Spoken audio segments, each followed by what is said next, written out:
خالد بن ولید رضی اللہ عنہ نے نبی کریم صلی اللہ علیہ وسلم سے شکایت کرتے ہوئے عرض کیا، اللہ کے رسول، میں بے خوابی کی وجہ سے پوری رات نہیں سوتا۔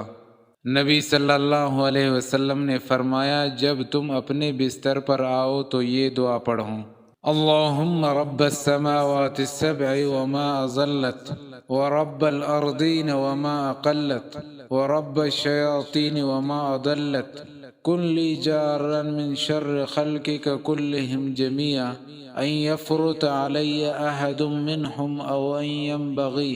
عز جارک وجل ثناؤک ولا الہ غیرک لا الہ الا انت۔